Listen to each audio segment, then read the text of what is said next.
Buhay kurap, buhay kurap.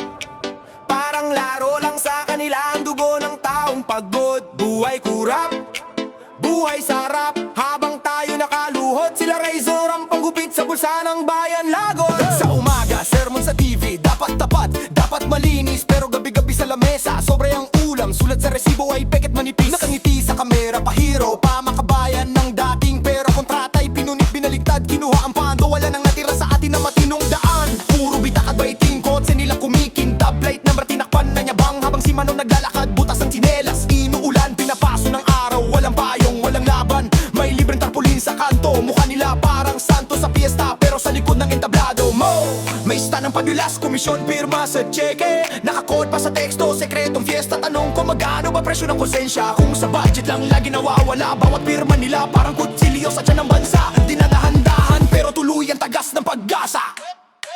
Buhay kurap, kaliwat kanan ng kamay. Sabay-sabay humahakot ng pondo, walang preno sa paglamon ng kaban. Buhay kurap, tao ang buwis, sila ang busog, tayo ang gutom. Sila ang lagi sa trono, habang bayan ang laging talo sa hulihan. Buhay kurap, puro pangako, puro palabas. Pero papel lang ang tulong na abot, habang semento ng kalsada ay puro bitak at sablay na semento. Buhay kurap, hanggang kailan ba tayong tahimik? Kailan ba titigil ang pagbulong at sisigaw ng sabay? Tama na, sobra na ang kanilang kwento.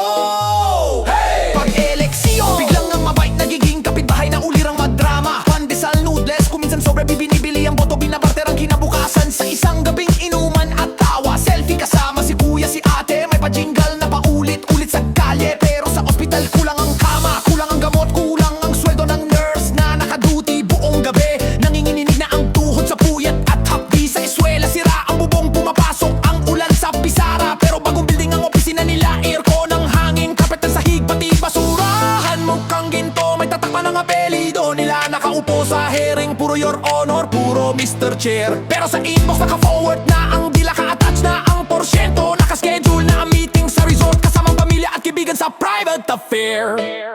Kaya bakit na lang natututong diskarte ang tawag sa daya? Ganito gawin mo pag lumaki ka anak, para di ka maiwan. Yan ang bulong sa mesa, ka-infeksyon na ang sistemang puno ng dayat. Buhay kurap, kaliwat kanan ng kamay. Sabay-sabay humahakot ng pondo, walang preno sa paglamon ng kaban. Buhay kurap, tao ang buwis, sila ang busog, tayo ang gutom. Sila ang lagi sa trono, habang bayan ang laging talo sa hulihan. Buhay kurap, buhay kurap, buhay kurap, buhay kurap, buhay kurap. Sa kanto nag-uusap, mga chismis naglalakad. Sa radyo puro pangako, sa TV puro pabango, sa tarpaulin nakangiti. Pero sa bulsa mo may luha, sa mesa mo puro utang, sa plato mo puro hangin. Araw-araw kang maaga, siksikan sa jeep na putbod ang gulong at butas ang bubong. Nagbabayad ka ng pamasahe, pati buwis mong kulang sa sweldo ay sinisingil pa ng todo. Pero yung kalsadang dinaanan mo, parang buwan, ang dami ng uka, parang minahan ng lalim ng butas. Parang sinadyang patibong sa gulong ng taong bayan. Pagdating mo sa opisina ng gobyerno, pila mula pinto hanggang bakod. May number ka pero tila wala, dahil palakasan pa rin ang tunay na sistema. May nakapaskil na bawal maglagay, pero tanong ko lang, bakit parang bawal lang sa mahirap magtanong? Pero pwede sa may kilala ang lumusot ng parang aso sa bakod. Sa balita gabi-gabi may bagong proyekto, may palitrato, may ribbon catching, may kasamang banda at confetti. Pero yung eskwelahan sa baryo, wala pa ring bubong, yung klinika kulang sa gamot. Yung barangay hall ginawang bodega ng pangipal na tarpat, lumang sako ng pangako. Tapos kapag may kalamidad, biglang dagsa sa kamera, naka-jacket na may pangalan, naka-smile na parang artista. Habang yung relief goods na dapat diretso sa kubo ng lola mo, napadaan mo na sa bodega ng kampanya, tinatakan pa ng mukha nila bago mo natanggap ang 5 kilong bigas na parang 5 segundong awa lang sa isang taong buhay mong pinaghirapan. Serbisyo, hindi serbisyo, sarili ang kailangan namin. Sa bawat sentimo pinaghirapan, hindi kami palabas sa kampanya, hindi kami eksena sa inyong personal na teleseryeng puro drama at murang iyakan. Kung pera ng bayan ang hawak nyo, bakit parang bulsa nyo ang lumulobo habang plato namin ang pumapayat at naglalakad ng walang laman? Kami ang nagbabayad sa ilaw ng opisina nyo, kaya bakit kami ang lagi ninyong iniitsa sa dilim ng kawalan? Sa kalsada may checkpoint, ang bilis ninyong maghanap ng lisensya. OR at CR, pero yung lisensya ng magnanakaw sa Senado parang lifetime VIP. May police escort pa, may wangwang at sirena. Parang hari sa kalsadang kami ang nagpagawa sa pawis at pagod, pero kami ang naiiwan sa lubak na parang butas ng konsensya. Yung matagal nang hindi ginagamit sa classroom, 4 na estudyante sa isang upuan, chok at pisara pa rin sa panahon ng touchscreen. At sobrang bilis ng signal kapag oras na ng eleksyon, pero kapag enrollment na biglang mabagal ang sistema, biglang nasisira ang server, biglang walang pondo. Pero sa tarpaulin ninyo ang linaw ng kulay, ang kinis ng papel, ang kapal ng pagkukubli sa kahihiyan. May senior citizen na lola pumila ng alas 3 ng madaling araw, basang-basa ng amog, dala ang lukot na reseta at lumang payong para lang sa kakarampot na ayuda at diskwento. Tapos biglang sasabihin, ubos na po ang pondo, balik na lang sa sunod na buwan. Pero sa party ng opisina may lechon, may imported na alak, may rafle pa ng appliance na bayad ng buwis namin. Pinagkaitan nyo ng simpleng gamot at ginhawa.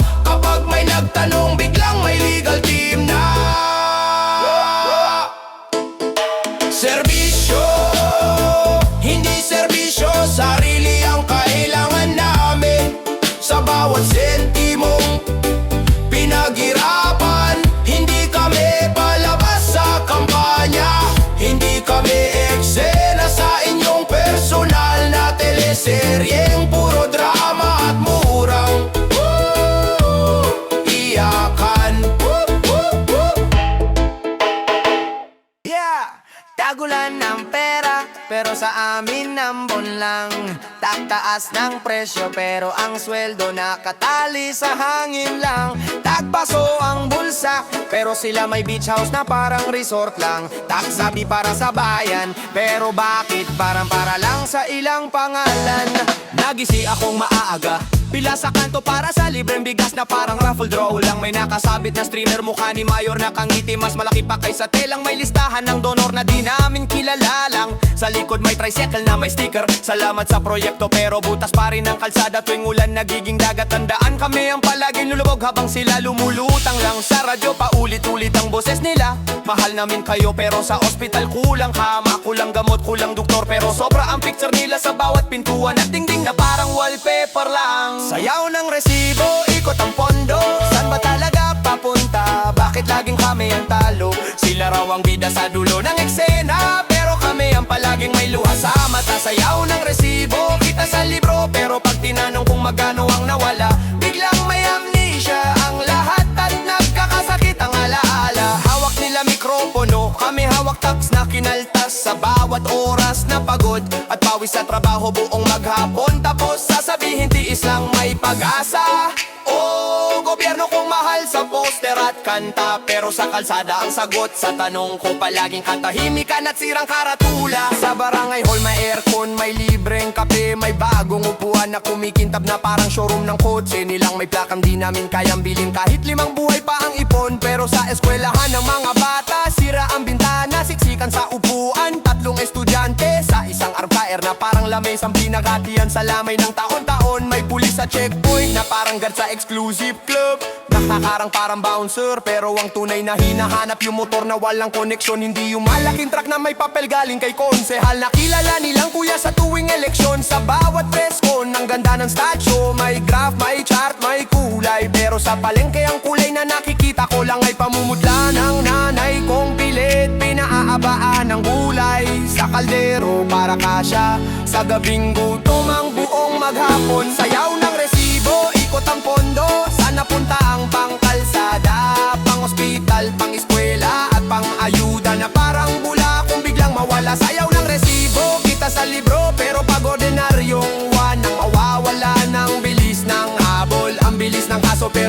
malaki ang pangalan. Biglang mabagal ang papel, parang nabasa sa ulan at natuyo sa init ng kampanya. Hawak nila mic sa entablado, kami hawak resibong kay haba na parang nobela. Pero walang happy ending ang kabanata o gobyerno kung mahal sa jingle at slogan. Pero sa totoong buhay, parang kami ang laging kalaban ng batas na dapat do para sa aming lahat yata.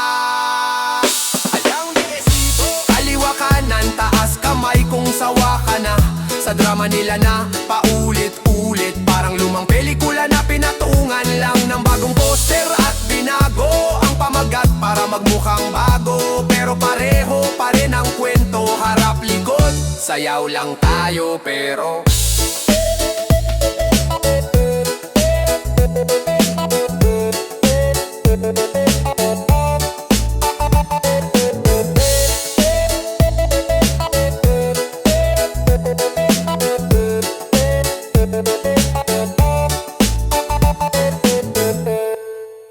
sabi sa TV, unlad na raw tayo.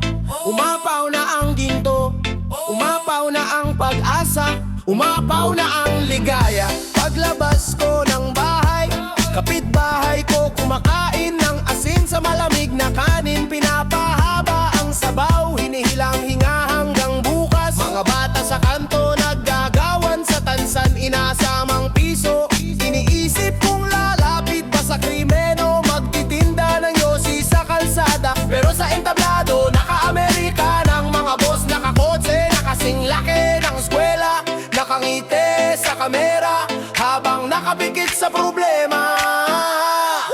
Disco ng duka, sayaw sa dilim ng kuryente na putol. Pero tuloy ang indaksa, init ang galit at biro. Ikot ang ulo ng taong bayan, parang bola sa sugalan ng politiko. Palitan ng kulay pero pareho lang ang timpla, pareho lang ang bulsa. Reggae sa kalsada, rap sa tindahan, sumisigaw ang masa sa bawat birong may tama. Sa bawat linya na parang biro, pero kutsilyong dahan-daang humihiwa. Disco ng duka, patama sa trono, habang umiindak tayong pawisan. Sila'y naka-aircon sa loob ng palasyo, nagbibilang ng boto at resibo. Bawat campaign jingle, parang TV ad ng sabon. Pangako'y puputi ang buhay mo, kikinis ang kinabukasan, mawawala ang dumi ng sistema. Pagkaupo sa pwesto, biglang nagka-amnesia. Hindi maalala ang ngiti sa entablado, hindi maalala ang kamay ng batang hinila para sa litrato. Hindi maalala ang pangakong kalsada at eskwela, kalsadang binakbak pero di natapos. Bondo'y natuyot pero bulsa'y nabusog, billboard lang ang lumaki, mukha lang ang lumiwanag sa gabi. Sa Senado at Kongreso, parang variety show, iyakan, sigawan, pero sa dulo lahat sila magkaka-flashback na magkakakampi pala sa likod ng kamera, magkakampi sa pirmahan ng pondo. Disco ng duka, sayaw sa dilim ng kuryente na putol. Pero tuloy ang indaksa, init ng galit at biro. Ikot ang ulo ng taong bayan, parang bola sa sugalan ng politiko. Palitan ng kulay pero pareho lang ang timpla, pareho lang ang bulsa. Reggae sa kalsada, rap sa tindahan, sumisigaw ang masa sa bawat birong may tama. Sa bawat linya na parang biro, pero kutsilyong dahan-daang humihiwa. Disco ng duka, patama sa trono habang umiindak tayong pawisan. Sila'y naka-aircon sa loob ng palasyo, nagbibilang ng boto at resibo. Sabi ng isa, tis-tis lang, ganyan talaga ang buhay. Sabi ng isa, swerte-swerte lang, baka bukas ikaw nang nasa taas, baka bukas ikaw na ang boss. Pero paano angat kung hagdan paakyat ay binabaklas na mga nakaupo? Bawat baitang may buwis, may lagay, may pirma, may pila na walang dulo. Kaya sa plaza, sa jeep, sa palengke, sa looban, pinahaba ang kwentuhan, pinatunog ang katotohanan. Ginawang kantang may tawa pero may kurot sa sigmura. Kapag sabay-sabay na kumantaw, kapag sabay-sabay na sumayaw, kapag sabay-sabay na tumawa sa bait, baka maalok ang upuan sa taas, baka matauhan ang nakaupo sa trono, baka sa wakas makinig sila sa asik. Disco ng duka, sabi nila para sa bayan, pero bakit parang para lang sa atyan? Sabi nila tapat at malinis, pero bakit kamay nila lagi ang pinakamakintab? Pinakamabigat, pinakapuno ng barya at papel. Umaga sa jeep, singil taas, sweldo, di gumagalaw. Pawis ko parang buhos ng ulan sa loob ng siksik na sasakyan. Kapit sa bakal, pikit na lang sa amoy. Dasal ko kumasya ang barya hanggang Sabado. Saka tumita para ulen, ngiti nilang sobrang puti. Pero kalsada tabing butas-butas ang daan. Bata naglalaro sa gilid ng baradong kanal. Humahabol sa goma, imbis libro o pangarap na malawak na parang dalampasigan. Sa isip ko, sa radyo sermon, magtiis, may plano. Pero plano nilang parang palasyo na may bakod na sobrang taas. Kami andito sa labas, nanatanaw lang nakaawang ang bibig.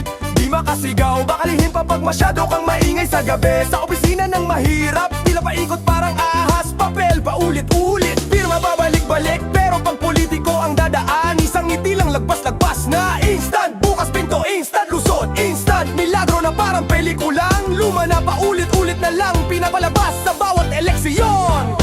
Bigyan mo naman ako ng hustisya, hindi lang ng plataforma sa gitna ng entablado na puro ilaw at palakpak. Bigyan mo naman kami ng pag-asa, hindi lang salitang pinaikot, pinalamutian, pero sa dulo wala ring laman na parang supot na pinagtripan lang sa tindahan. Bakit pag mahirap, mabilisan ng husga, kulong agad lisensya ng pulis? Parang martilyo sa ulo na nanginginig na tindero sa bangketa. Pero pag opisyal ang may sala, biglang nawawala ang kaso, nagiging alikabok na dinabingan ng folder. Tinakpan ng bagong isyong mas makulay, mas maingay sa telebisyon. Bigyan mo muna na unang katotohanan, hindi lang kwento sa kampanya na paulit-ulit nilang binabato. Tapos kami ang sumasalo ng lahat ng bato. Dito sa plaza, ilaw paikot, speaker sa bog, pero sayaw pa rin ang tao. Tawa pa rin kasi saan pa ba tatakbo kung hindi sa ritmo? Kahit sandaling kalimutan ng listahan ng utang na parang pader sa isip na hindi malampasan. DJ sumisigaw ng pagbabago, pero sa kabilang kalye, sindikato at taga-barangay nagkakape sa iisang mesa, nagbibilang ng porsyento, nagbubulungan ng pabor. Parang laro lang sa kanila ang buhay namin nakaasa sa barya. Sa sugal ng panahon at panahon ng bagyo, reggae ang bagsak pero puso ko mabigat. Kasi tuwing may trahedya, camera agad, selfie agad, tulong daw. Pero may logo sa kahon, may mukha sa tarp, may pangalan sa unan. Pati relief naging kampanya, pati luha ginawang props sa entablado. Sa eskwela libro kulang, silya sira, bubong tumatagas. Pero sa bagong opisina nila, malamig ang hangin, makintab ang sahig, may libreng kape at meriendang hindi ko pa natitikman. Kahit minsan, habang anak ko nag-aaral sa ilalim ng ilaw na galing sa kapitbahay na nagpa-extend ng kordon. Silong ng talahib, may batang nag-aabang.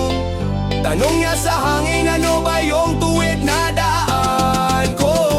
Bigyan mo naman ako ng hustisya, hindi lang ang plataforma sa gitna ng entablado na puro ilaw at palakpak. Bigyan mo naman kami ng pag-asa, hindi lang ang sitang pinaikot, pinalamutian, pero sa dulo wala ring laman na parang supot na pinagtripan lang sa tindahan. Bigyan mo naman